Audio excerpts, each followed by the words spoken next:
Addiction thinks in circles, whereas invention thinks in spirals. Yes. Yes. And Yes. I Yes. love it. And spiral is not one dot, it's actually one seed becoming bigger and bigger and bigger Mhm. and bigger and bigger and bigger. So I'm grateful for that. And then two, just the pain just reminding me like this body is so amazing. Where else can you go Hmm. other than inside? And Hmm. when you're so almost like forced to face yourself, you find lots of love.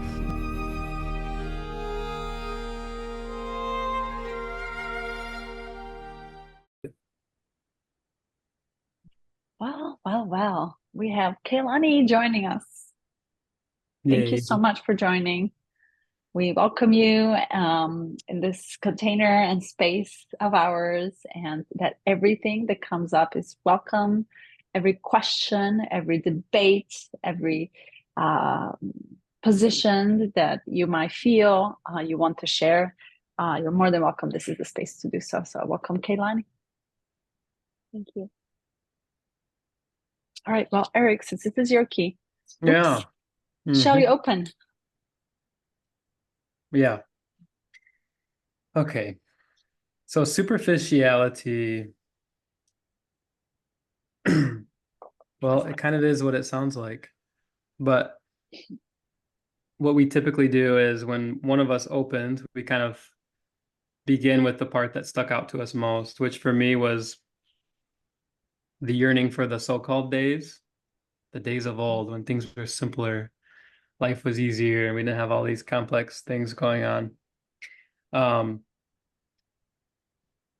and he says that's more an aspect of our genetic memory, of the memory of when we were like simple animals or insects and we just had basic functions. But if we look at the evolution of humanity, especially over the last 100 years, the transformations that we've been through have been really beneficial. So like this, um, looking back at the past or the history and wanting to return to it, or I remember I went to college and I had a friend who she was like, I was born to be in the 1960s. I don't know why I was born to be here. Like, this isn't right for me. But I think much like envying another person, especially like wealthy or celebrities, we don't actually know what's going on in their world and in their life. So this was a kind of a good reminder of bringing it back to the present, kind of squashing that because I used to feel that, especially from my childhood in a lot of ways, like the simplicity and the quiet, the times of stillness. I felt like I had a lot more of that, but what I found more recently is that stillness isn't everything. It just depends on how we look at things. Hmm. Would you share like an example? And you said in the childhood, was it like, do you remember the time? Was it like early childhood or much later, young adults? Um, yeah, but like most of those memories are between like 5 and 12, early childhood. So are you saying this came naturally to you at that age when you just became still? Uh, yeah, I guess so. Yeah. Um, I would tell stories to my dad. I'd be like, Dad, I was at school and I just looked at my desk or looked at the ceiling and just became like fascinated by the level of detail or the contemplation on like the microcosmic elements of what I was looking at. And everyone else, and it's like I wasn't really judging other people. I was like so entranced in what I was looking at in that instant. And I shared it with him and he's like, he's like, that's really interesting. That's really cool. But I didn't really have someone that like I could talk to, like really talk to in depth about. Um, Hmm. like with you, I think we kind of share these conversations, or with Kalyani, I'll mention it to her, and she's got like 14 metaphors ready to go for that same experience.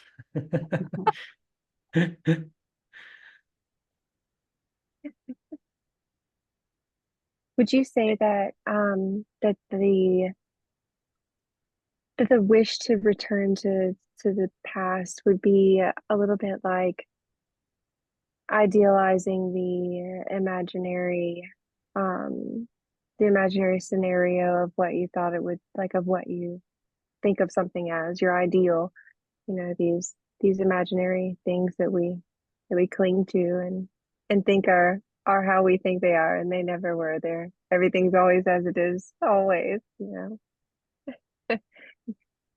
back Yeah. in when you thought it was simpler, it was just as complex for someone else and their perspective. Mm, mm. Yeah, I think what happens is it's like a addiction. It's like a habit.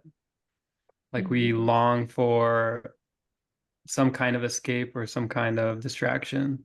And it could be like a TV show or the drama of our life, or it could be imagining a world of the future, or it could be imagining a memory, a quote unquote memory of the past. Mhm. And it's Mm. interesting how I don't, who knows how accurate these studies are, but I heard something like 80% of our long-term memories are just made up. Oh yeah. Yeah. Oh, absolutely. And we only remember from our perspective. Hmm. We don't Mm. remember from all perspectives. Otherwise, there wouldn't be any memory of it. Mm. So, do you two think that memory itself is the superficial? Ooh, Yes. Memory lives in the thought. right. Mm. Yeah, usually I get to be cooked here by Melissa, but now you're helping me out. We cook each other. It's like grill Sunday sometimes. So, if I may, this this key I never read it before. This was my first time before joining the call. So, it made me think superficially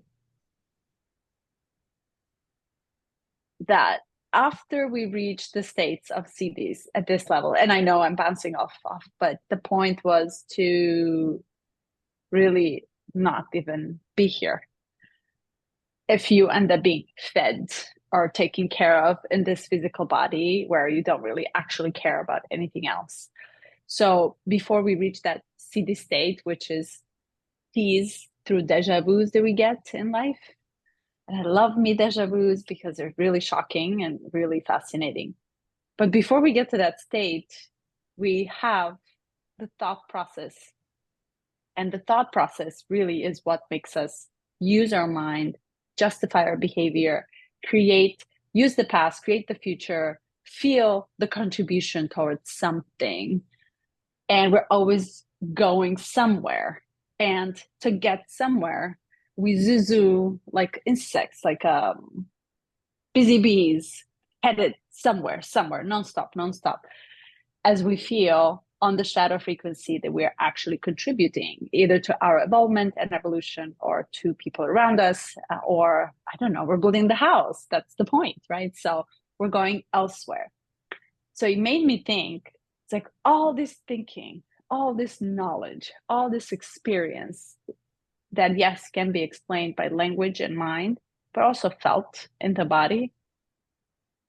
It's not going to be really important eventually, because we're all going to get to the CD level of just being rather Mm. than feeling, seeing, philosophy, like conversing or having a dialogue about what is happening, which is also beautiful on its own too. So it makes me question, is everything in life, including this, actually, what we're doing right here, superficial?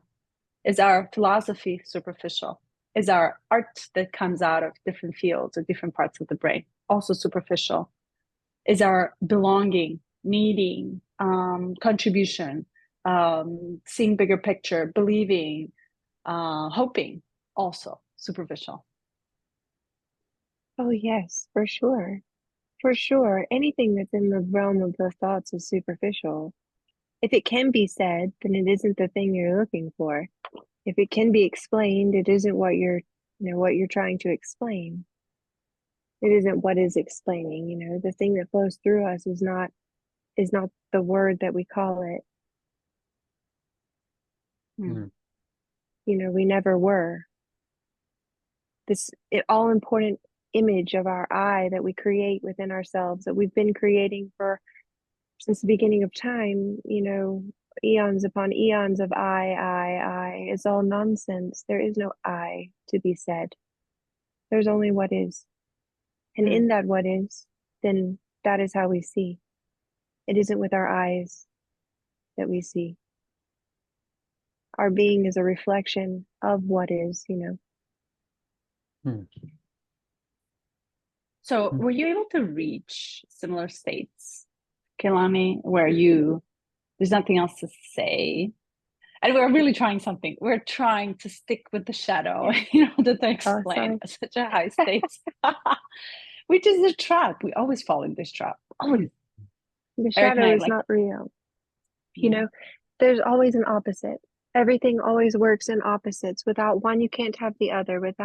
If you have good, bad is always sitting on its lap. If you have bad, good is always sitting on its lap. They're always whole. It's always the opposites meeting continuously. Continuous meeting, of these opposites, of the shadow and the light, always meeting together. That's where we are between, just in the gaps, But if you focus on the shadow, then you miss the light. And if you focus on the light, then you miss the shadow. So you always go between and look at both of them, so you can have the wholeness of it all.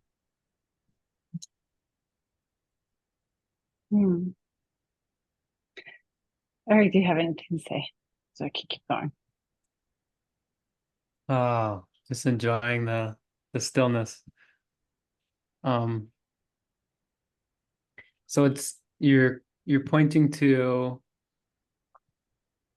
the between, and you're also saying to not focus on either side, or to not like have the focus, because it's kind of right. As you're trying to achieve, you're missing what you're achieving in the trying itself. Is it fair to say with focusing, we're saying like an I am statement that is false, but when we're between, or when we're relaxing our focus, we're just is, or without word? Right. And how do you, because I know you enjoy music quite a bit. What is your experience in music like? So if we're saying the efforts of man and woman are superficial in some degree, I would imagine your experience of music, maybe it depends on the type of music, is one that you allow your being to rest, or like, can you kind of walk me through that? Yeah, really, what isn't music? Really, everything is music. Everything is leading between the silences, You've got the sound of the music, and then you've got the gaps of silence in between them. And when you're listening to music, you attune your vibrations to the vibrations of that music. Just like when someone's talking to you, you attune your vibrations to what is being said, so that you can understand what is being said. So music is the same way. You vibrate with the music itself. Also, my eye is just leaking, so please forgive my eye. But music allows us to feel the vibrations of another. It's really interesting that you're asking. You two are talking about the music. I just went to a record store today earlier, and I got myself Beethoven and a couple of symphonies in violin and claviature. I mean piano. And as I was listening, I put my speakers to angle so that way I can hear the harmonics of it on the vinyl record. And I cried like I've never cried before. And then I played loud Carmina Burana. And I played, was it Vivaldi? I don't remember. And I just went into this whole another goosebumps. My head, it's like, oh my God. And I was running out of breath because it was one of those higher levels of frequencies that was downloaded in a human form and is just there for us to almost remember, that we can feel outside of all our five senses in the body and the mind and how we understand it. And I didn't understand what was happening, but I was crying and laughing. And I was like, oh my God, I feel like I'm just going to crunch and expand and do all this different. It was such a experience. Music like that, to me, that transfer, that is downloaded from completely different fields than regular commercial music, has a very high potency of energy transfers. Same like, well, poetry or like a good painting or fresco, where you look and you just get lost in it and you're not in this world, you're someplace else. It is profound and so good. But interesting, I just wanted to point out, I actually did a little research today on the music, and here you are tapping into the field that I had tapped from. So we're all talking about it. So cool. So question I have related to this, shadow. So as it seems like everything that we're trying, we come here in this dense dimension to really get confused completely, profoundly, to try to seek the answers and give the advice to other people that we need, listening, using the language from prefrontal, trying to define every single thing that we're doing in life and find the purpose and make sense of it. When in reality, we should just be quiet, not say anything, and just buzz with energy and buzz on the frequency. I wonder, what do you feel or think? For Jinkies, we're all here doing specific roles, right? We all came here to be warriors and frontliners and really lift all the way here. And a couple of us grouped together and a couple of you grouped together. And you're kind of like just collectively evolving in this group, that group, this group. So we're all evolving.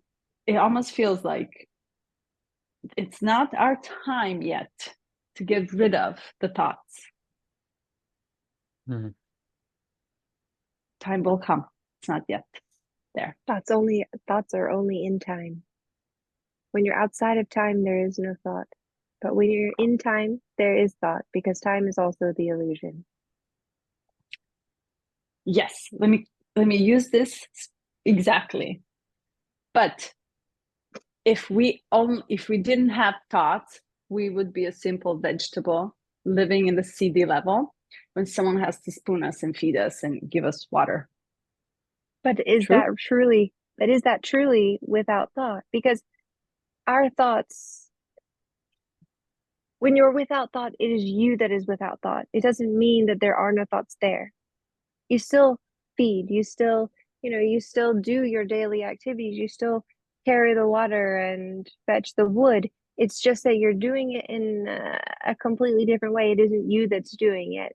It is, the wood is being fetched, the water is being carried, the food is being eaten. It isn't you that is doing it. It is someone else that is doing it. It is just being done itself. It's the doing itself instead of the you that is doing it. It's not the identification sort of situation, you know? So can you give us an example of how you feel this happening within you? Well, to explain I love how it. to explain how I would do it would be for me to be in an I. You know what I mean? Do you But understand? that's Like harder. But isn't you that can't harder? explain. You can't explain it. Like, okay, so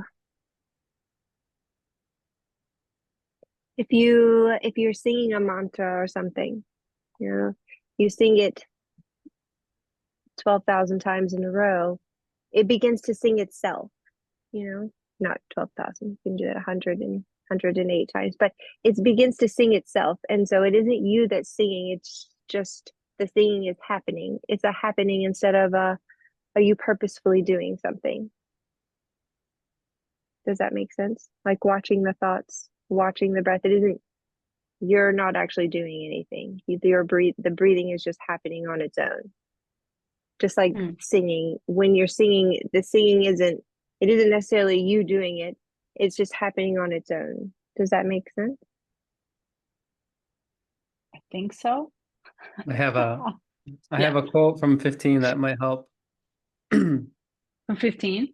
15. Um, and actually pulling in the 10th as well. So the gift of naturalness. If we look at the gift of naturalness, we find a clue. When a person becomes truly natural and comfortable with who they are, when they become truly accepting of theirs and others' lives, they are close to flowering. Fluorescence is experienced when awareness finally comes to rest, because only when awareness stops seeking itself can it truly rest. When it does come to rest, consciousness, which was within it all along, finally shines through. I think it's related. Maybe that doesn't answer your question, Melissa, but I think it's related because it's like the seeking itself stops. And with that, it doesn't mean that life suddenly changes or stops or transforms into something different. Um, Mm, yeah, like you still chop water, carry wood type of thing. And I think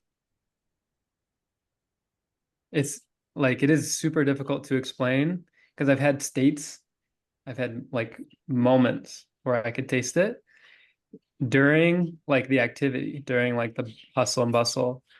And um it can't be like you can't put it into words. It just kind of happens. mm, It's like you're taking a different perspective from inside yourself. It's like you're it's like when you're walking and you're watching yourself walk. Do you ever do that meditation where you know, consciously move all, you know, you just watch it. You just watch yourself walking. Like you're not doing it on purpose. You're just watching it all happen. Like watching the breath, watching the thoughts, that sort of thing. Like when you do any activity, if you stand in the position of the watcher instead of the position of the doer, it changes the whole activity into something different.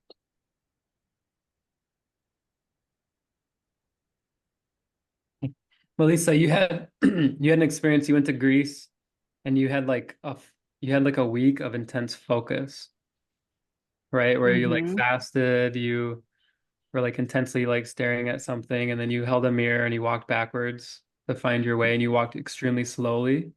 I'm just curious because of the paradoxical nature of this existence. In that intense focusing, did you feel a sense of like opening up? Mm. Yeah, so it was called the cleaning of the house. Um, so there was this specific, when I read it, I remember the exact the same workshop. So it was a specific um, for 5 hours of facilitation.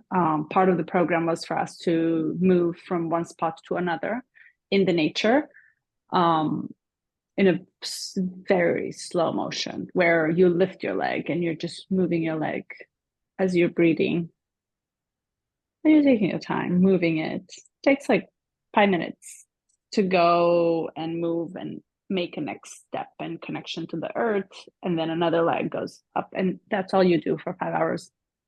And as we were in the nature, there were flowers, wildflowers everywhere, chamomile flowers, and bees and insects and flies, and everything was just doing next to us. And it was so enhanced because we were forced and we wanted to slow down so much that your ear almost, our ears were very, very sensitive to the sound around it. It was just the insect sound, and they were just so busy flying in.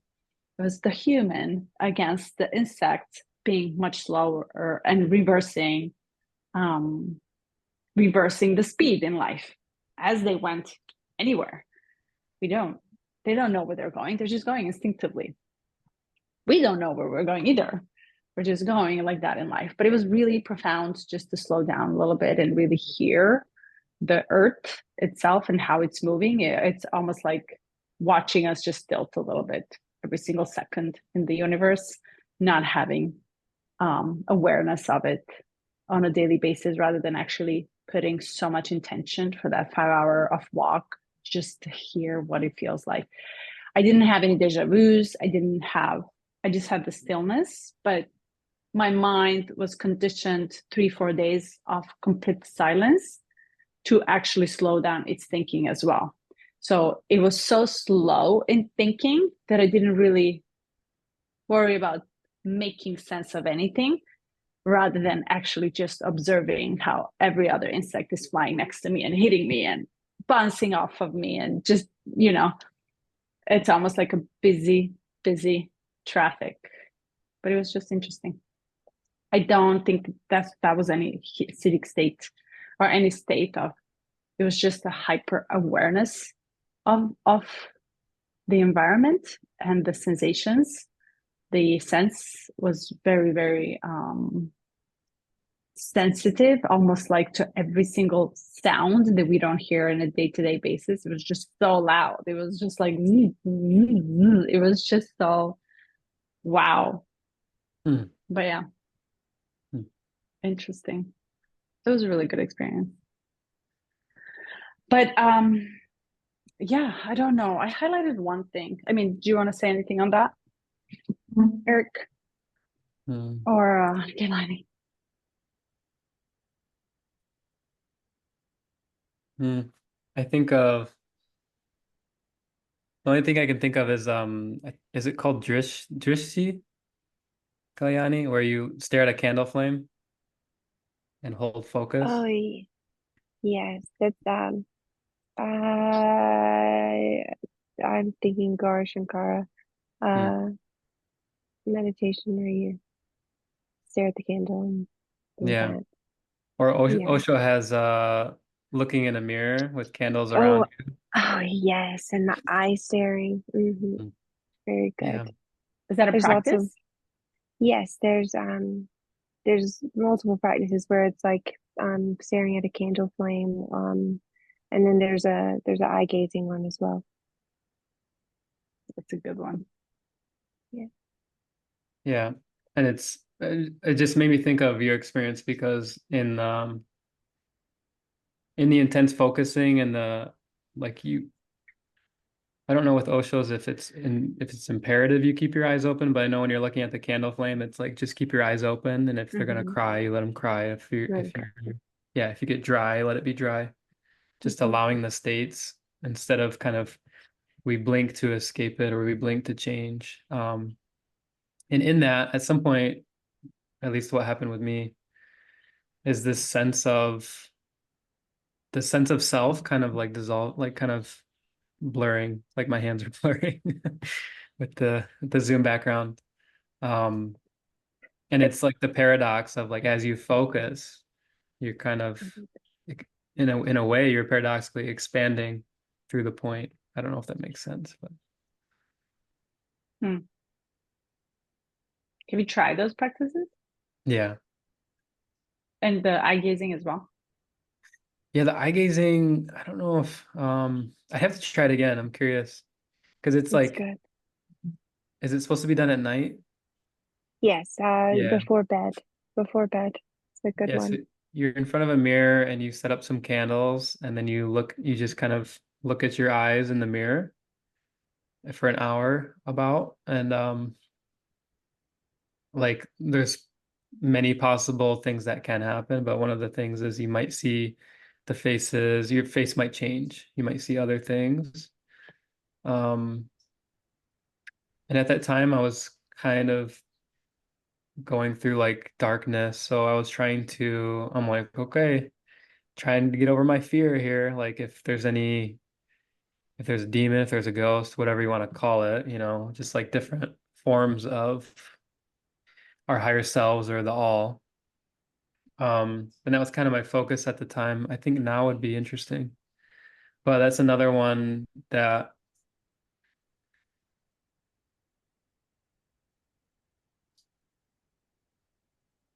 when you sit with any feeling long enough, like it just kind of it will naturally shift. And I think Mhm.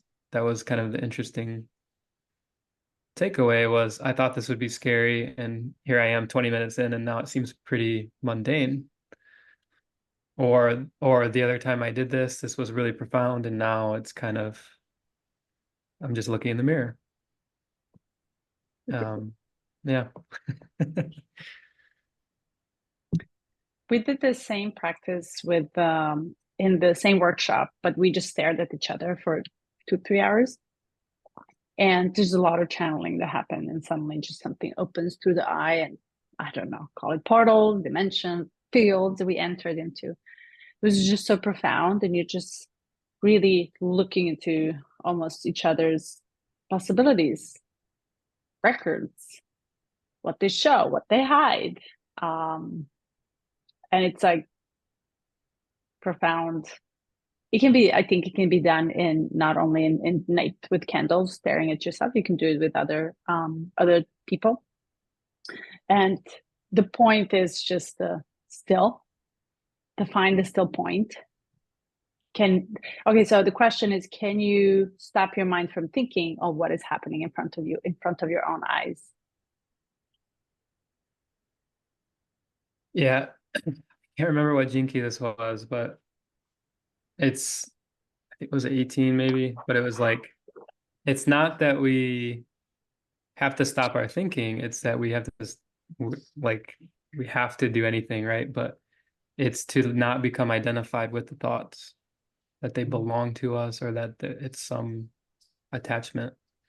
And for me that was like a big moment of right.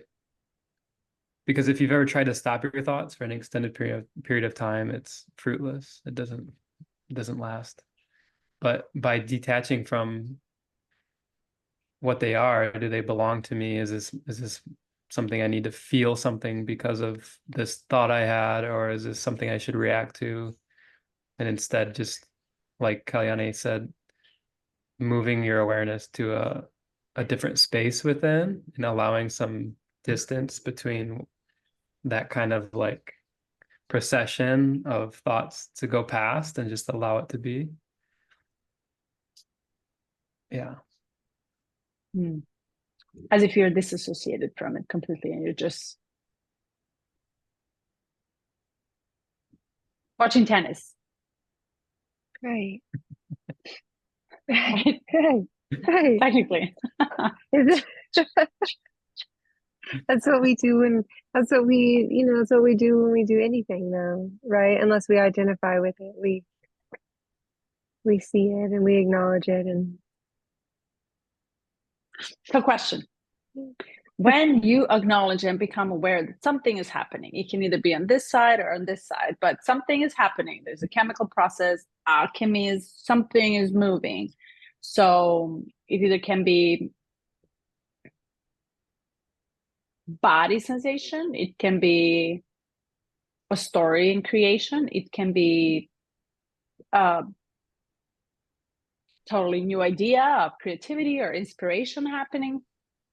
So when we disassociate like that from what is happening out there in the field of us, is there a feeling, or let me rephrase, I'm thinking outside the box, is there just a consciousness of it, or is there uh, a temptation to pick and choose what you want to engage in, or do you just completely disengage from everything, even if, I don't know, another symphony Beethoven comes in and gets downloaded in front of you? Yeah, I feel like it's not really a choice. Like it's just a flowing, like, you just do whatever arises.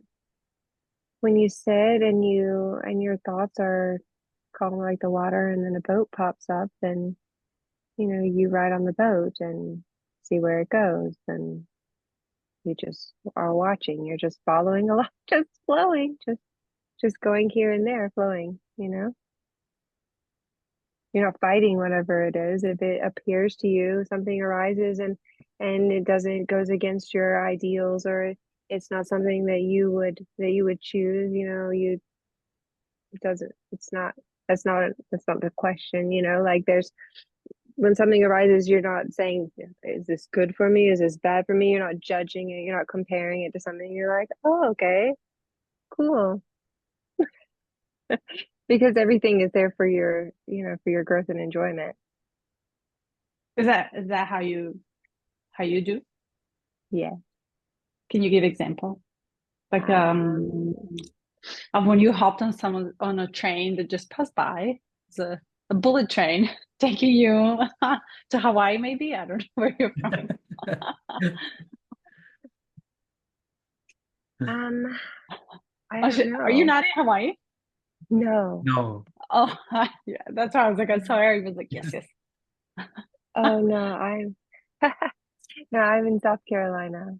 Oh, Um, well, I don't know, like opportunities and things pop up. Someone will say, you know, come on, let's go and do this, and you just go and do it. It's not like a choice, or you say, I don't know. I can't think of enough. I can't think of a scenario. Say a friend invites you out. Okay. What say you? So, Yes or no? Do you want to go? yes, okay. It's always it's whether you're going to choose, whether you're going to take the positive route or the negative route. You can be a yes person or you can be a no person. But if you say yes, you're saying yes to life and opportunities and experience. And if you say no, then you're saying no to those things. Yeah. Hmm. but you're not thinking about it at all whatsoever. We're trying to get out. I think we're Right. trying to figure out in what part of 24/7 are we actually engaging into the thinking process, which is superficiality. How much of our 24/7 is by default mundane in the default world of superficiality, and because we can't really be aware of what we're saying and how we disassociate all the time. The awareness hits us, right? So it's either you feel it in your bones, you get the cold feeling, or you're like in the temple, sitting in the meditation, putting the intentional prayers, or standing in front of altar. So is the disassociation comes naturally, or do you actually have to set yourself specifically to be disassociated and be aware that you're not belonging to the superficiality of the world and mundane day to day? No, it isn't something that you're trying to do. When you see, like, okay, all right, here's a good example. Okay.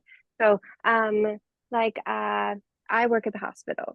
All right. And I'm a nurse at the hospital. And so I go and see my patients. Well, every male person that I ever see anywhere, I call them Ram in my head. Hello, Ram. And if there's a female person, I call them Sita. Oh, hello, Sita. Sita Ram. Oh, fantastic. We are doing good today. So I walk into Ram's room and I say, okay, it's time for a bath. And I get the opportunity to bathe Ram himself, the very God. I get to bathe him. I get to feed him. I get to give him medicines. I get to tuck the very God Ram into bed. And when you see everything in that way, I pick up a leaf of lettuce and Ram, Ram, you've come to feed me again. You've come to visit me. My beloved has come to visit me in the form of this leaf. And this is literally how I eat and do things on a regular basis. Like this is how my life is. Oh my gosh. You've come to form this blanket for my warmth. And that and that's how it is. And this may be, this maybe appears strange to, to most people, but that is really how, how things are. Hmm. Like literally this tree here has come to give me shade and oxygen. Like literally we've been put in the same spot at the same time at this very moment for this very purpose to share this very thing. Like everything is a miracle, everything is in wonder. you know um wonder is everything. And when every moment is in wonder and you are just in awe of the beloved and what it offers you at every single breath, Hmm. there isn't time to think about, am I being superficial? Am I not? Who cares?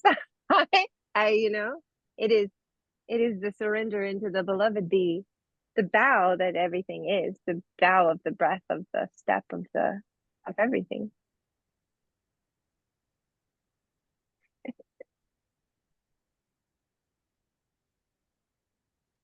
Did that answer your question? Whose question? Mine or Eric's? Your question, Melissa. Yeah, good. I mean, yeah, in many ways. Yes, I mean, I think this is your experience, and with it, it's such an expressive way of explaining your states, and it's really beautiful. On my side, it does. I always say a lot of things that we say to others do not apply to everybody, right? So when I speak or say something, I almost know by default it does not apply to anyone else because hence we are all differently coded somehow to bring different things. So I do appreciate your way of expressing it. I think it's really interesting to see the other way rather than the one that I am just contemplating about. And which is different from Eric's way as well, I assume. Yeah. Yeah. I've had 2.5 years to become accustomed to the strangeness of Kalyani's perspective. And once you get over that, it's like, oh yeah, okay, that makes sense. Um, but often I think the gap for me, like if I had to like differentiate myself, which is a silly thing to do, I realize, but isn't just trying to make sense. Like I'm very analytical, very thinking first. And then I go, okay, well, let me put it here and then spin it around and then kick something back out here. And then you tell me yes or no. But like if I just go here or even deeper, like even the solar plexus, and I just listen, it's like, of course. And then what comes up for me is like, okay, is there guilt that prevents me from being there? Because there's nothing truly that separates us from that language of the divine or that understanding, that awe that Kalyani is talking about, except like where are we blocked and why are we blocked? And maybe that's all that is in between that experience of bliss and the experience of um the superficial and whatever aspect of life that we're in. So what comes up for me is like, do I feel guilty? No, I'm feeling pretty good. In the moment, can I accept it? Yes. And then it's a bit like a habit, the habits of the body to go back to, well, I was suffering like all my life and I kind of want to go back to that. So get with it, start suffering again. And my mind's like, yes, sir, I'll go back to that. Let's do that. So for me, like the biggest practice where I can feel more of it, or I can feel more, or I can extend it longer, or I can bring it into playing with the kids, or I can bring it into doing the dishes, is some form of meditative practice, because in a sense we are allowing our state to resonate, vibrate at a closer level, to move closer to what is, like what Kalyani said in the beginning, our birthright. This is all our birthright. And whatever stories we created or we believe in is what's separating us. Absolutely.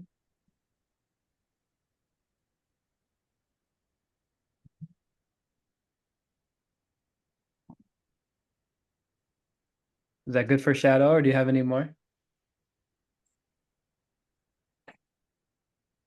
Did you want to go over repressive and reactive? Yeah. It's your favorite. Yeah. Okay, so repressive nature is absent. So if you've heard like the phrase like the 1,000-yard stare, this is someone that's like totally repressed the superficial nature of their existence. It's like a shock. And then reactive nature is hectic. Just like a busy bee, nonstop going and going and going. And I think the hectic is more familiar. I see both in different aspects of the world, and I've seen both in myself at different stages of my life. But the hectic is probably the most familiar with our current state of, especially in America, but I'd say of the world. Mm. And the absent, the repressive nature, it's interesting that he's pointing out that you can see this like absence in people's eyes. Mm. In someone's eyes when they appear just not being there or being very, very distant. I wonder how comparable this absence is with the CD state. Mm.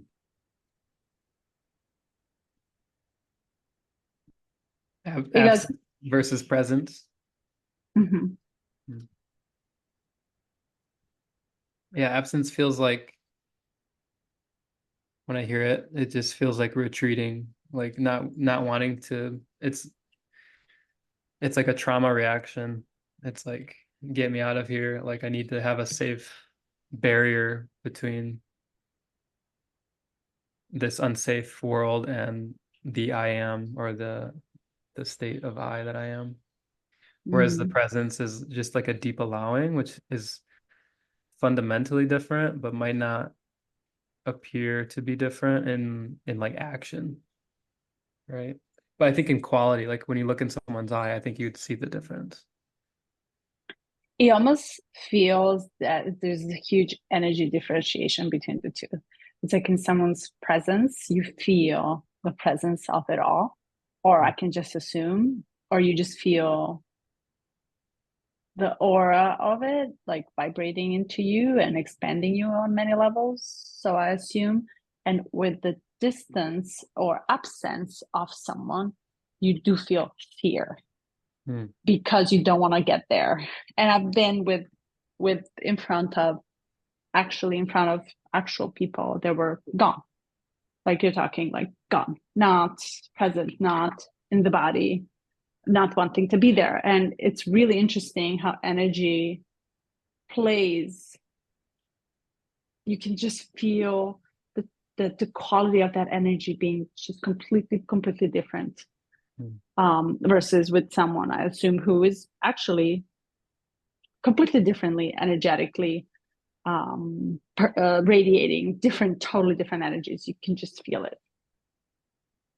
What was the feeling that you got from the person that was absent? Cold, void.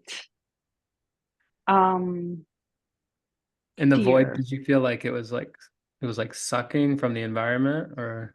Like you feel you're shrinking down. Like you feel very uncomfortable, but the uncomfort is not excitement to try new or evolve into something unknown, or uncertainty that it's a little bit, kinky. It does have this excitement in it. It's very much the room you don't want to enter into and you want to get out of here because you simply have a knowing that you're getting sucked into something. It was just like, rather than, I don't Yeah. know. Hmm. Yeah. For context, I don't know if, yeah, forgive me if this is sounding like judgment, but Kalyani, for context, Melissa lives in LA, and I don't know if it's related with meeting people who are absent, but or if it's unrelated. It's actually not in LA. I met them, a part of my family, where I come from in Europe. Yeah. And I think this is where we reach the psychological states that are, you simply reach the despair. Or meaning is like your layers and the layers of us identification with the emotional states that you don't know how to simply process, or your brain goes offline on a lot of things and you don't know how to turn it online, how to understand it, how to rationalize it, how to know that it's a chemical process. Is like when you get to such a psychological depth of it, you kind of are, it's such a thickness of the layers that are unprocessed that you just don't know the way out of it, nor can anything help get you out of it. No, you can. Or I don't know, like not even hope, not even belief, not even prayer, not even energy healing or whatever that it is. It's just you're just gone. Yeah, I'm curious too. I always like to play with the idea of, the cities and the shadows are quantumly separated, meaning like there's an illusion of space between them, but also like a vast chasm between them. And I wonder, I always try to imagine someone coming from that state, that thick despair and that just gone, and then just shifting and like just drastically shifting over into this presence and this awareness. Yeah.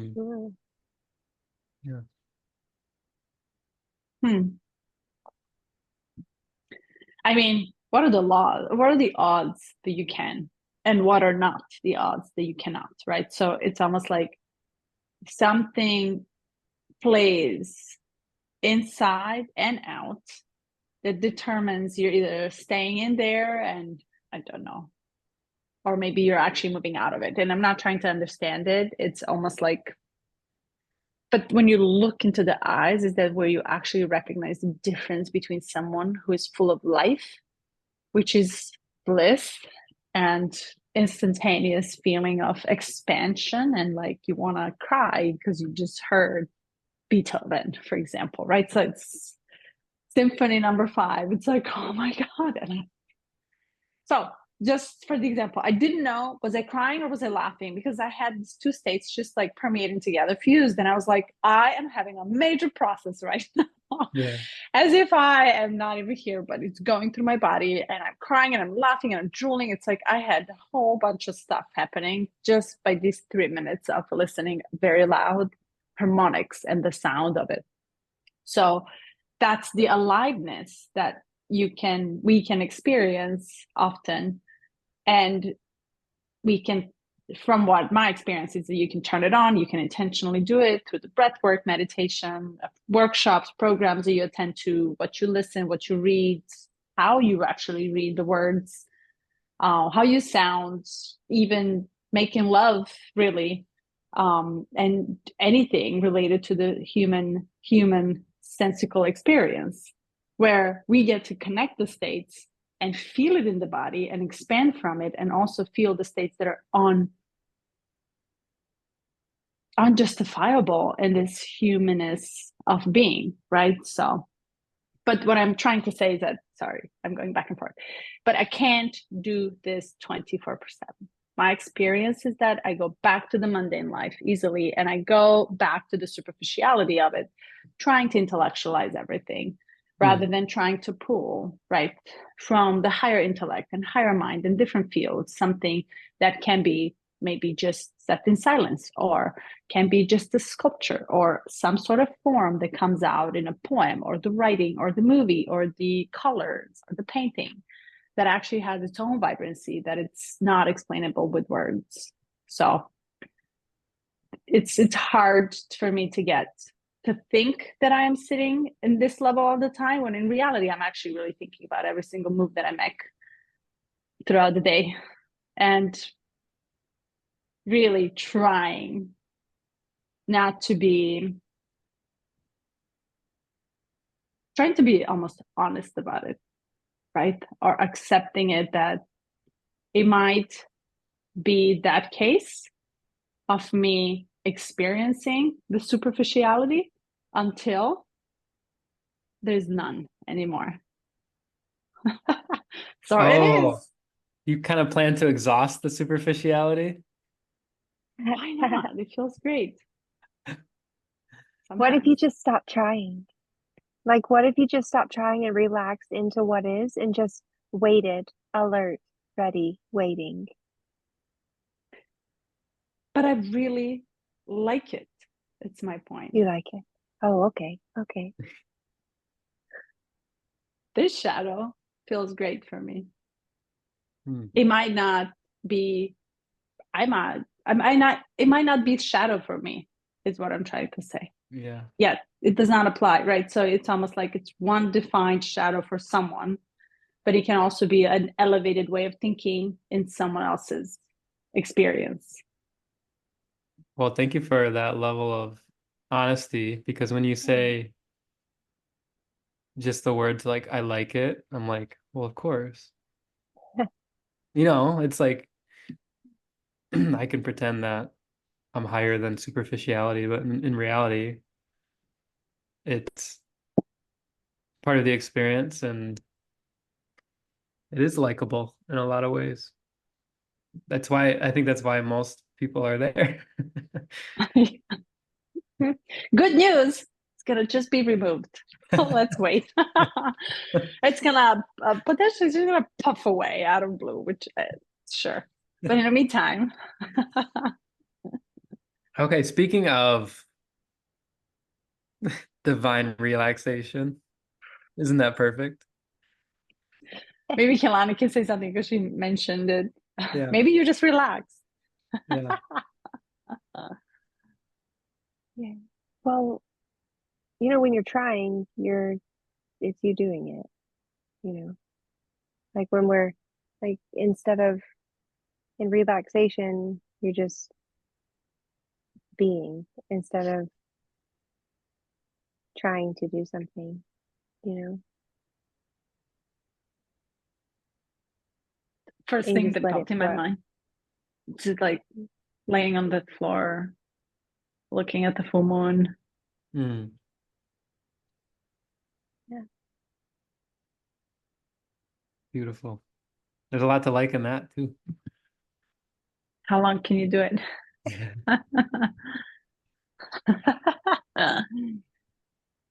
Mm. Okay, I'll open the gift here. The 20th gift is the foundation of a happy life and is part of the genetic family known as the ring of life and death. The ring of life and death can actually teach us how to create the perfect environment for children to grow into happy, healthy, and enlightened adults. Yeah, Mm. self-assurance is directly analogous to individual strength.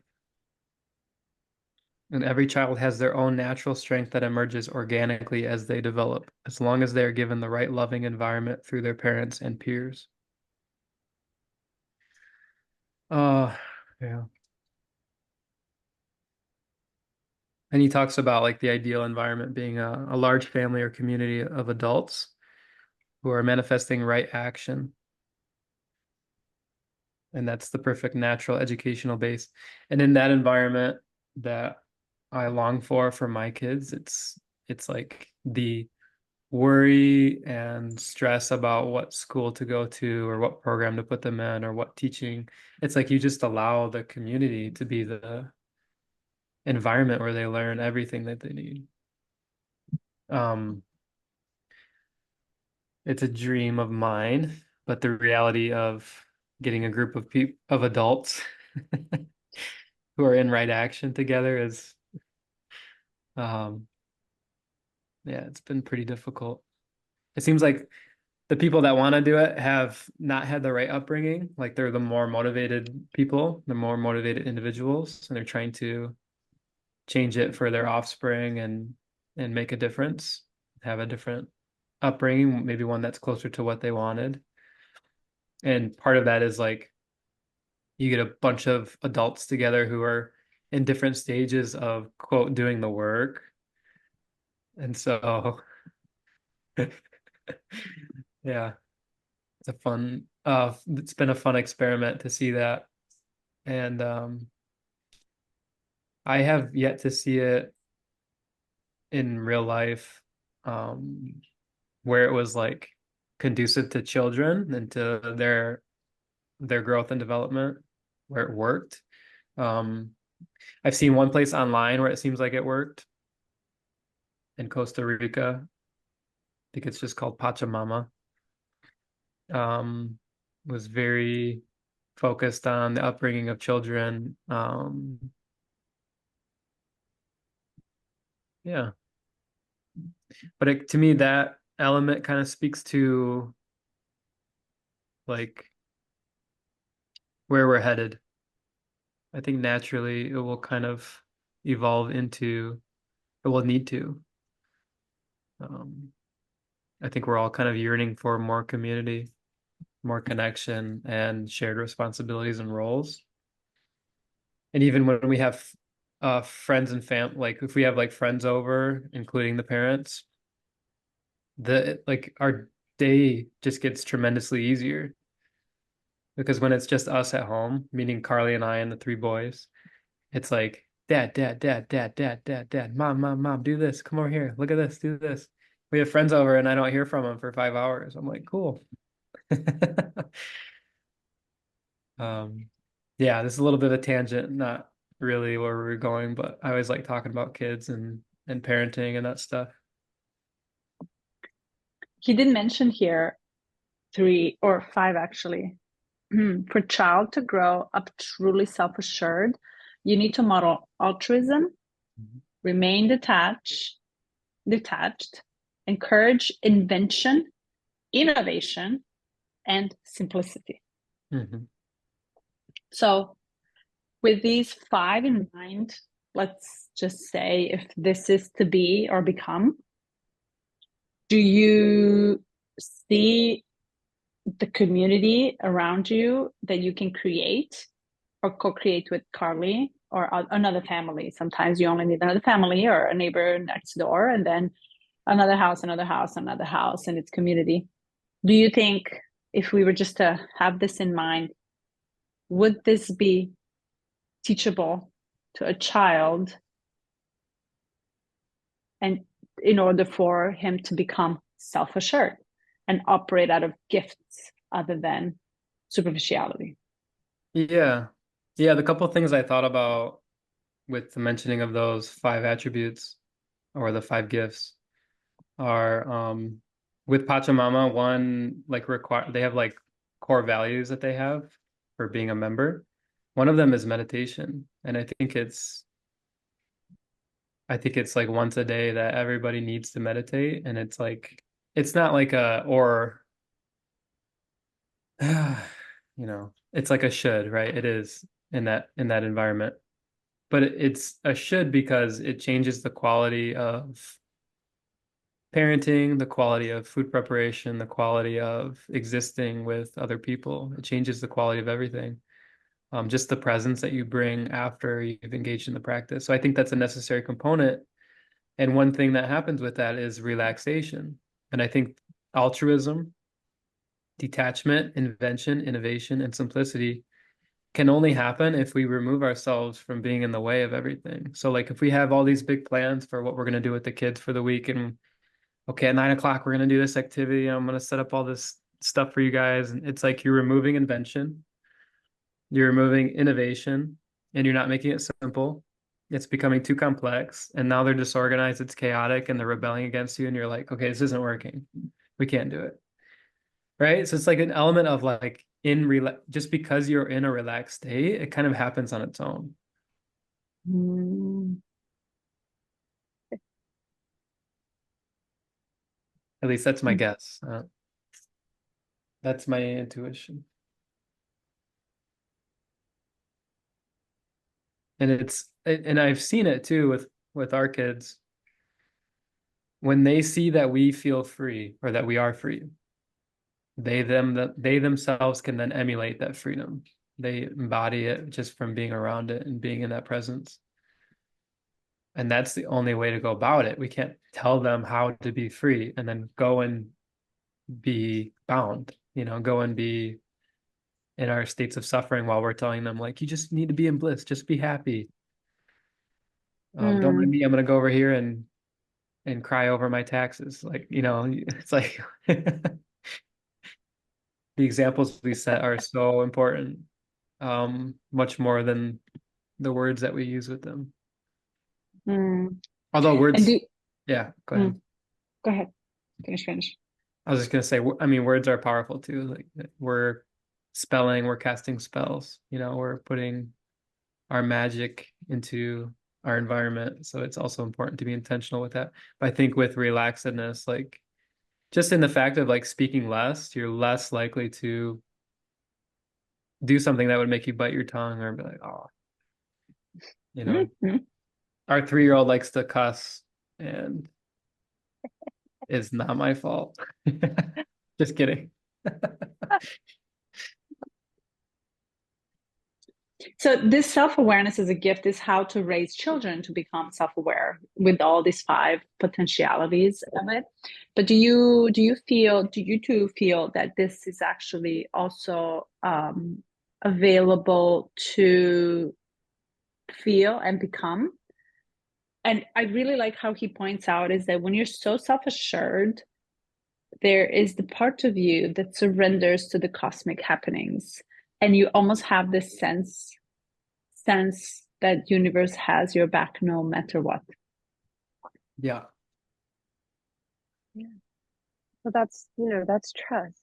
That is the surrender. That is the trust in the universe that everything that is presented for you is for you, for your highest good, and is, you just trust because it has happened, because it's always been that way.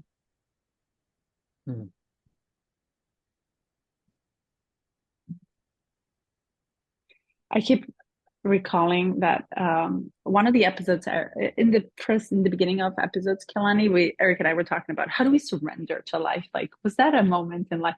And I remember your river so much as an example, how you just surrendered because you were right there, literally, like almost one breath, one wrong move, and you're gone.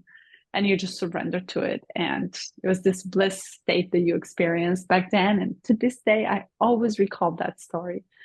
And because it has the energy and it has this quality that, wow, this is the state where it feels that you surrendered truly and you trusted that almost whatever happens, it will happen either way. And you just went.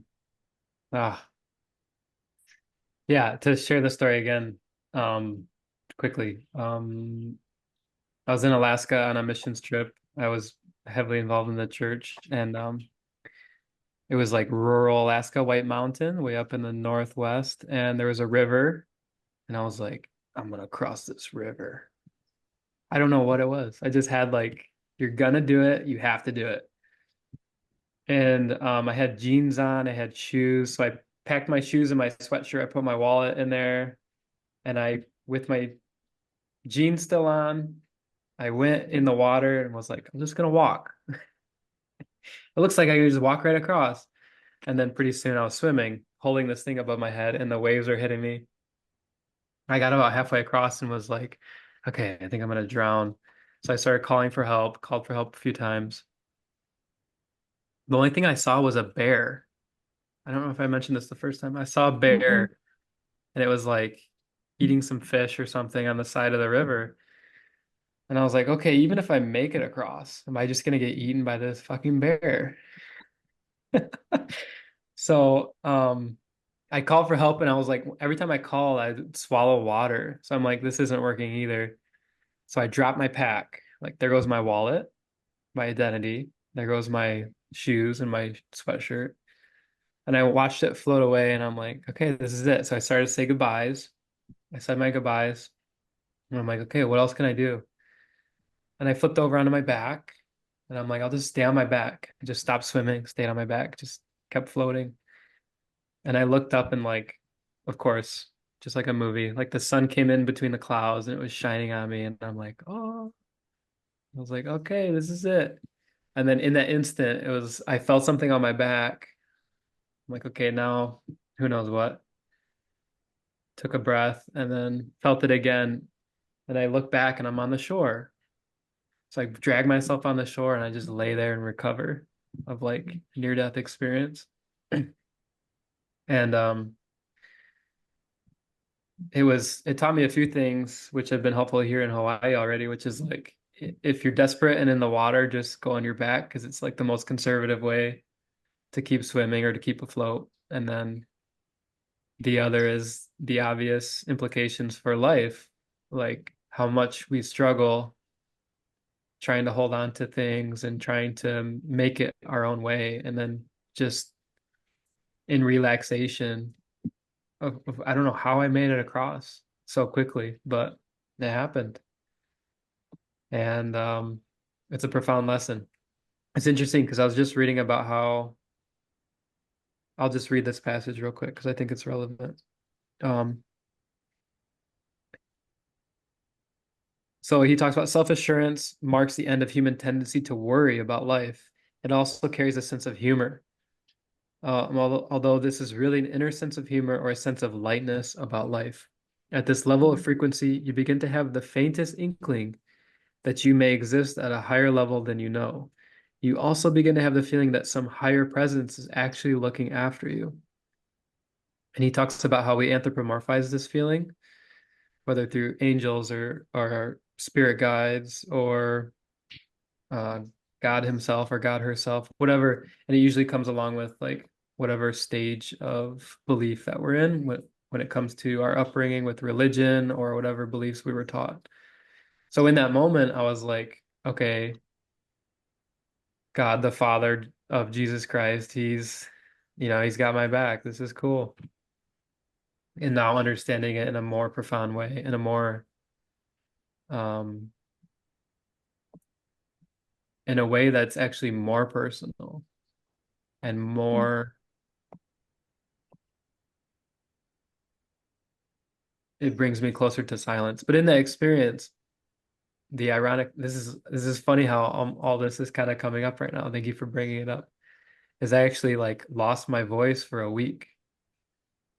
And so the people in charge of the group kept trying to ask me like what happened because they came and got me in a boat at some point. They just randomly picked me up. And I couldn't speak for a week, so I couldn't tell anyone what happened. They just saw that I was on the shore and I didn't have my wallet or anything. It's Wow. ironic that as I touched as I relaxed and touched the presence, I was unable to speak and like use the silence and the stillness to kind of process in a way that wasn't up here and it wasn't here. And not like now I'm like, oh yeah, that's cool. So you're saying you touched the CD and you eliminated the shadow of this key, Uh, which or I just relaxed.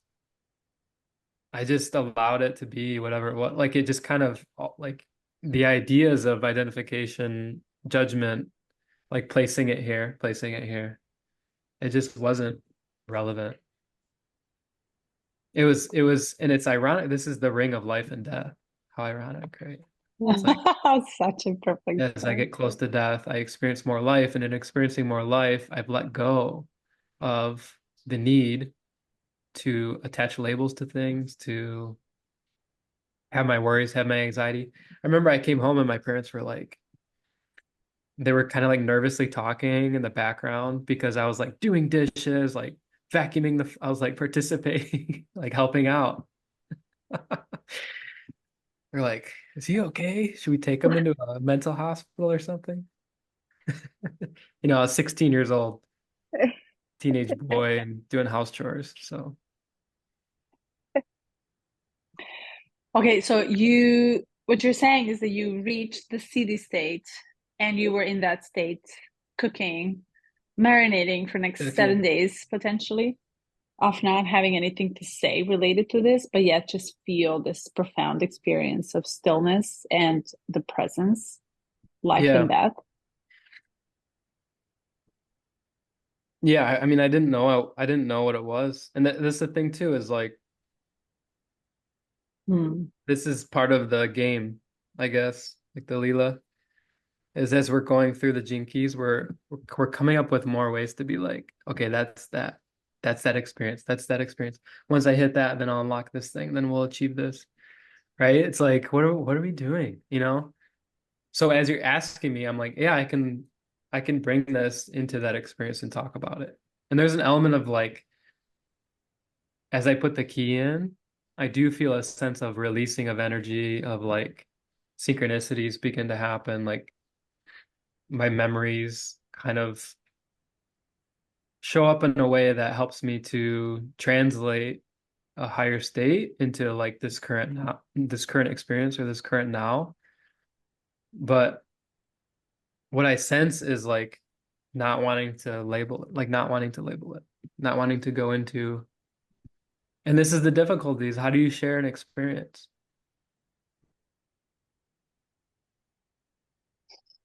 Superficially. Yeah. Ah, yeah. Well, let me just add to that. Yes, I heard the story first time. I heard it the second time. And I think we touched the same story. I think it was again your key, and I can't remember what was it, but the energy. You're asking how do you transfer the experience? How do you elaborate on experience? In what form that does it come out? It can come out in the language form too, but there's also an energy transfer, and that energy is felt when it's coming from a parts of you, maybe the parts that want to be brought to light or completed or expressed Hmm. or as such. But Hmm. it almost like there's a reason why I remember that story out of 20 other keys. Like I don't really recall, but something related to that story stuck in my mind. And I said it many times. Like I repeated, meaning I thought about it and it came to my mind as the information or impact or a catalyst Hmm. to wow to like such a extreme situations that are relevant to a lot of.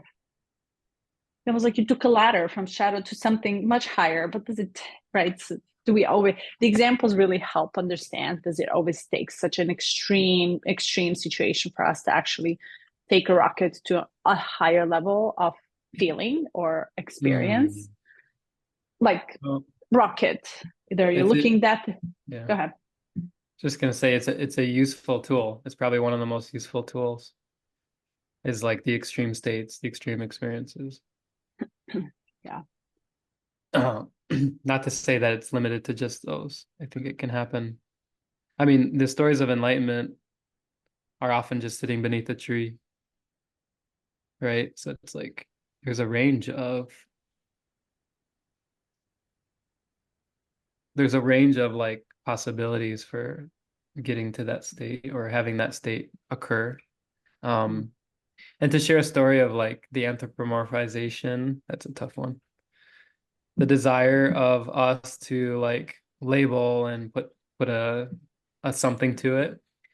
I had a creative writing class my senior year of high school, and I wrote a poem about the experience. And I wrote it the way that it was true to me, which was as I was standing at the water, I had a calling to go into the water. And I said, I don't know what it was that was calling me, but it was just a strong urge that I couldn't deny. I had to go in. And my teacher, my creative writing teacher, he sat me down. He's like, well, what was it?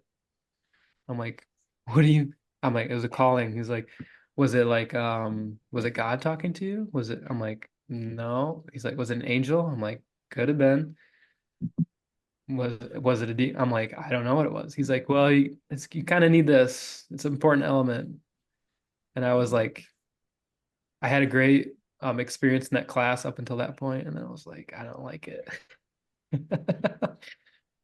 Why do I need to name it? It wasn't something to me. It wasn't anything. It was just like, you're coming in. Jump in, boy. Yeah. And right, it's so going back to it, it's like it was actually an aspect of my higher self. And um I mentioned last week, I have friends here that, they talk about they're deep into the spiritual practices, helping people move through um, stuck energies or memories or different experience traumas. And they use a lot of spirit guides, ancestors, higher power beings like, like star seeds or whatever. It's like all of that is on some level just an illusion of the ego. Hmm. Can I be a devil's advocate for a second? You can be the devil's advocate. Do it. But yet we still have language to use. Otherwise, we would not talk. Otherwise, books, like language wouldn't exist, right? So the point that I'm trying to make is we do have a language for a reason to elaborate on a lot of things. And I think when there's a specific difference between reading someone else's book written from the ego side or my truth is all the only truth, you almost feel the coldness of it. And when you read Ram Dass's book, as example, or Osho's book, for many of you, for both of you, I assume, um, there's this like expansiveness and energy that you can just feel that was not gifted through the language digestible to humans. Otherwise, it would just be an energy. Imagine just having a book with empty pages and opening it and feeling like this is being blasted by the energy. Oh, how grateful that be. I think that's a next level. But we do have language. Hmm. Go ahead. That's what the Sufis, their text, their ancient spiritual text of the Sufis is a book of blank pages. It's the most true truth that they have is just a book of blank pages. I mean, I can only imagine opening the book and be blasted by bliss. Where is it? Can I buy it on Amazon?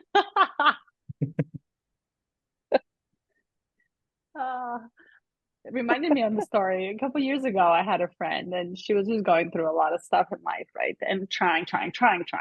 So when you're trying really hard, it seems like you're not really, nothing helps. It's just the tower is happening, everything is collapsing. And she's like, and she goes, you seem to know a lot of things. Can you give me a book? I just need one book and I can read it and all my problems will be solved. And it's like, it doesn't take a book, it takes a lot. It takes life almost for you and for me and for everybody else to really reach this state. I also have a theory that these states randomly happen for people. There's a lot of randomness has been on my mind for contemplation as well, that there's no really rule. It's just the potentiality of it. And it does give a specific, not specific, just innovative, hence innovation and invention, innovative and inventive way of thinking differently outside the box of what we already know of, right? So rather than like trying to recreate what we already know through language, recreating it through the feeling.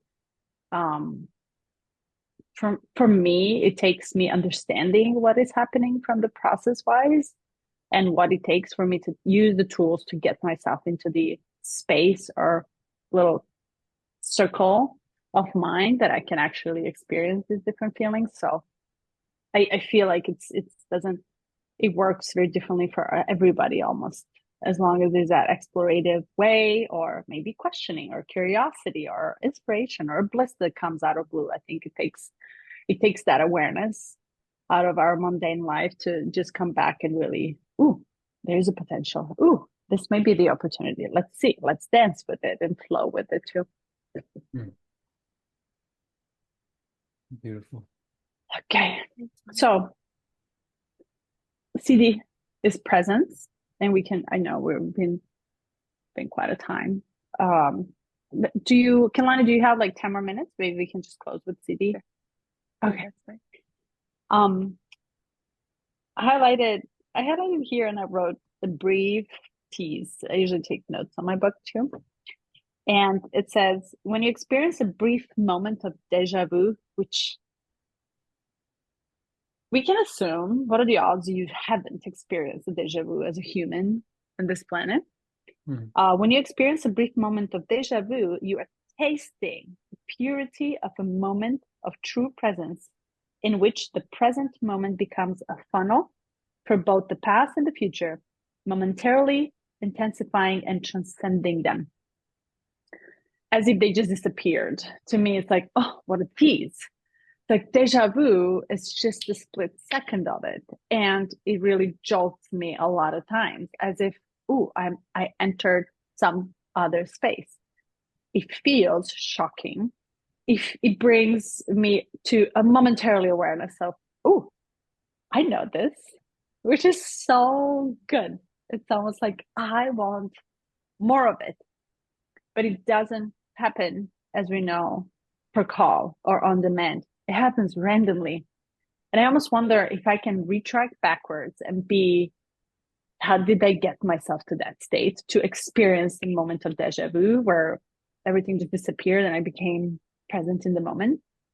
And I wrote it as a brief tease. It's such a reminder that we can enter these multidimensional states and these different levels of self that are many, can go up, down, left, right, it doesn't matter, where we experience such a shocking states of possibilities of ourself, higher self, that it always leaves us speechless. There's not much I can say about my deja vu other than, oh my God, I just had a deja vu. That's all I can say. And there's nothing else I can say. And usually it goes like, what happened? I was like, the exact same thing happened last time. And it doesn't happen, interestingly, 3 times, 4 times, or 5 times. It only doubles. So as if this experience was only meant to be experienced once, and I just get the glimpse of it. But I don't get 2 glimpses of it, or 3 glimpses of it, or 4 glimpses of it, as if that same experience no longer exists.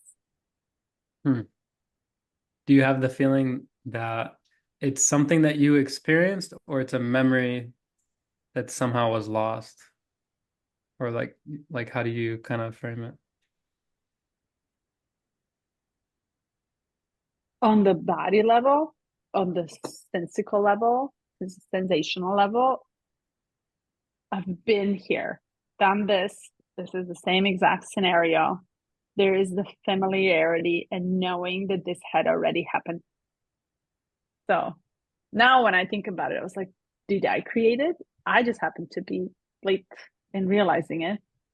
Did I call upon this brief tease of my higher self? Right. So I'll never know the answer, but it opens up the possibility and questioning of, right? So there's a lot of questioning that will never get us the answer, which is, again, making us spin in circles and getting our minds tired. But there's also beauty in questioning it, because you experienced it, and the humanely I want to define it or understand it. I'm like, I really want to crack this mathematical problem. I'm really curious about, if I put these 2 elements together, will I actually create another nuclear a fusion of, will another planet actually be created, right? So there's a certain curiosity that is also part of us as a humans that comes wrapped in this beautiful states that we disregard often. And I feel that usually these states are perfect environment for innovation and invention of what we already know, which was one of the two of the five self-awareness. Is like, oh, maybe I am the one actually bringing up something different. But why would I apply to myself what everybody else applies, right? So it takes that, like we spoke earlier, it takes that disassociation from everything that there is to believe that you might be also, I don't know, of course, not better than everybody or figured it out by everybody. Nobody is doing it that way intentionally. Everybody's just going on its own pace. But what if this is true? What would that feeling be if you were just to try and tease yourself with this possibility? Mm. But brief tease on deja vu. Anyone has anything to say on deja vu? Kalyani, anything? Well, deja vu, and I don't know if that really, you've got now, and then you've got these illusions of past and future. And in deja vu, it's more like you're repeating something that you've seen before, whereas now is always brand new. We've never experienced this now the way that it is ever, and so I don't know. I don't know. Mm. In I don't know if you've watched The Matrix, the movie, but when there's deja vu that happens, like when the black cat walks by, the same cat, it's like someone's messing with the code is what they call it. And then they have to get out of the matrix quickly. So to play devil's Mm, advocate, maybe the deja vu is a bit of a trap of like, oh, you think this is a cool experience, and now you're trying to right, like search for the thing, but right. um but also like there is validity in the feeling, and it's much like a lucid dream where you come out of it and you're like, whoa, interesting. And I used to attach so much meaning to my dreams because I would have the most outrageous experiences ever. And now, or lately, just have been feeling more and more detached to my dreams, and have been opening up the idea that maybe it's not me or for me or my experience at all. Whereas like I could have a bad dream as a teenager or a kid, and I would have literally 2 weeks of like depression or like hell, like horrible. And then the opposite, I'd have a great dream and I'd have a great week, attaching so much meaning to this thing. And now, like, I mean, I could have had a nightmare last night, and I would be like, okay, cool. Got chased down and someone tried to murder me. It's all good. Um, I'm just kind of playing with the idea of dreams and deja vu because to me they seem related somehow. I don't know. And I don't know. Mm. So you're saying it can be potentially, nothing is true here, of course. It's all just theory, but you're saying it can also be, as deja vu here is part of the city, as it sees on presence. Yeah. You're saying it can also be the glitch in the system, someone messing up the code. Yeah, I don't know. It's, I think, let me read on it real quick.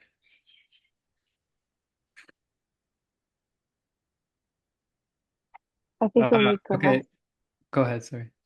sometimes when we grasp at meanings Mm. for things that are unknowable or unknown, especially things that are unknowable, and we try and assign meanings and put them into categories and boxes and things, we just destroy the our opportunity to experience the unknowable and the unknown in our very identification of it.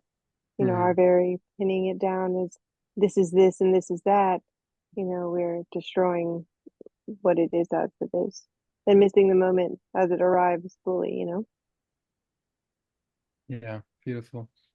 And to reread it again, it's when you experience deja vu, you're tasting the purity of a moment of true presence. And in that, it's like the temptation I have, Melissa, is to like read a line and then sit in silence until you get annoyed with me and we turn it off. Because it's like, let's practice. But I think part of the game of what we're creating here and like recording and trying to help people work through it as they listen and watch is like this desire to be processing, to be analyzing, and to be labeling, and to be connecting and philosophizing. And it's just an ironic experience because we talk about the cities and then we talk and talk and talk and talk and move further away in some aspect, but perhaps maybe we're unfolding or unraveling or untying the knots in other ways too.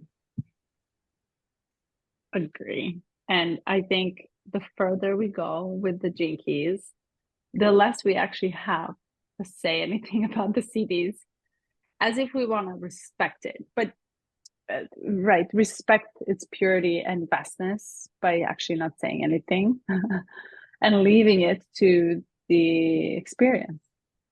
But I wonder, so this is me just thinking outside the box as well.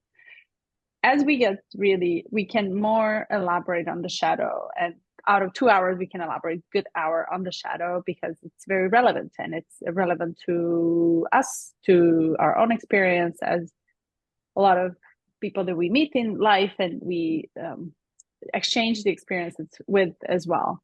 Then we get to the gift level and then you can see it in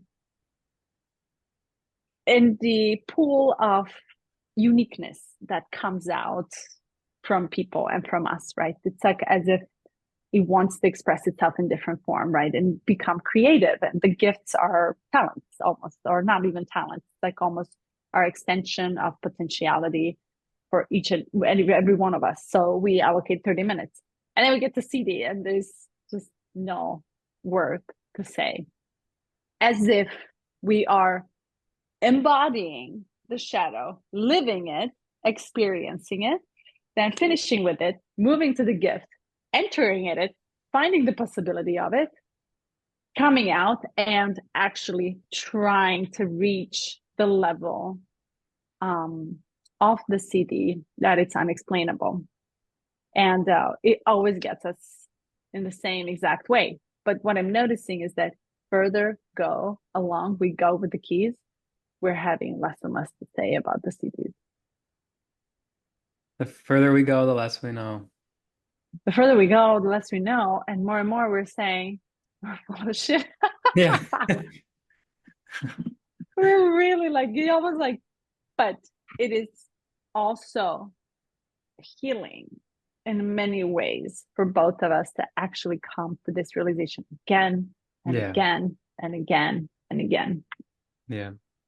I want to go ahead. I'm going to grab a book I want to quote from, but you can continue. It shouldn't take me too long. Okay. As if in its own, its example of searching, in the end to find nothing, rather than hoping the nothing will just come on its own. So questioning, and I think Osho has, like Eric, you said, like until you're utterly confused, you're not gonna get anywhere. Yeah. And That's right. Yeah, and meaning until we're utterly confused. But the process, we've been doing this since December. This is 8, 9 months of us actually shrinking the funnel, shrinking even more. But what's interesting, as we have less and less to say, our time spent actually expands even more. So we started with an hour to an hour and a half. Now our talks and exchange are 2 hours to 2.5 hours. So, which is completely reversed point, right? So somehow we just reverse the time to take on more space and more time of it and say way less. Maybe by 64th, we'll just really be tabula rasa and completely empty book, be like just staring at each other. That would be phenomenal. That's You never good. know. Okay. Quote.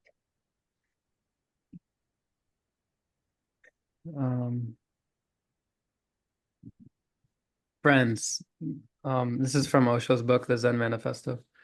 Friends, it has been a long awaiting, but that is the very essence of Zen, to wait for nothing. There is no God, there is no ultimate meaning. Life is all there is. Those who have found nothing, but that there is nothing to be found. Zen is the ultimate manifesto of non-finding, of rejoicing without any reason, of laughing and loving and dancing without any cause. There are believers in the world, many types of them. There are non-believers in the world. They are not in any way different, just their beliefs are negative. Somebody believes in a God and somebody believes in a no God, and both are as fanatic as each other.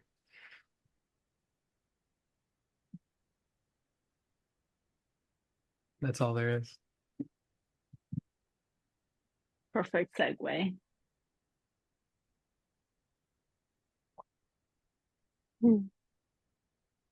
Lately, I've been able to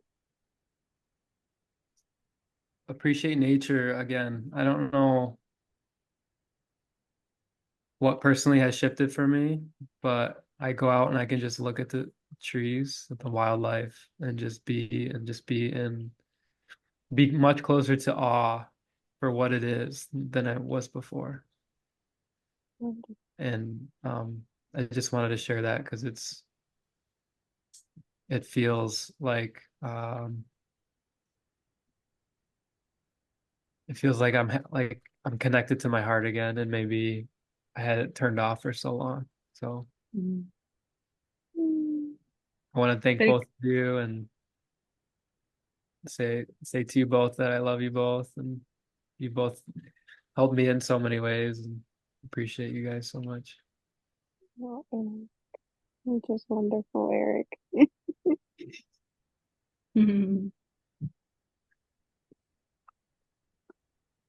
Thank you, Kalani, for joining us. Thank you This for was having me on. wonderful. Thank you. Time flew by. Bye. All right. Bye, Eric. Bye Bye, bye. Kalani.